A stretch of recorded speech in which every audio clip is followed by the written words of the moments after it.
Assalamu alaikum wa rahmatullahi ta'ala wa barakatuh. ‘Yan uwa barkanku da kasancewa da ni a wannan lokaci da nake kawo muku magunguna don taimakon al'umma.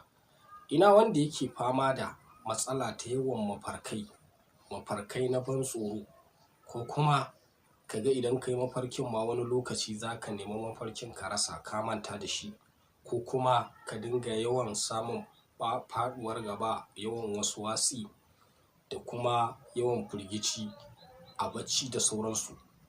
Bi iznillahi ko da ya kasance kana ganin waɗannan mafarkan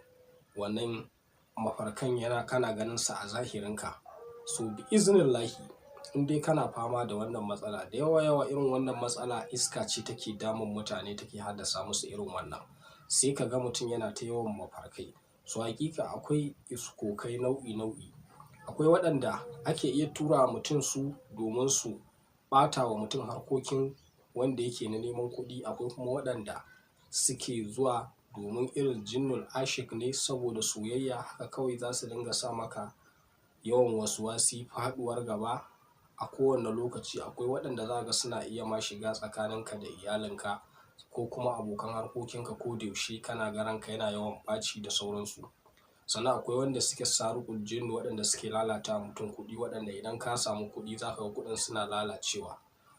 Akwai waɗanda za ka ga suna bi duk wani ilahiri na gaɓoɓin mutum suna sa masa kasala a jikinsa. Akwai waɗanda suke ƙanƙantarwa da mutum gabansa.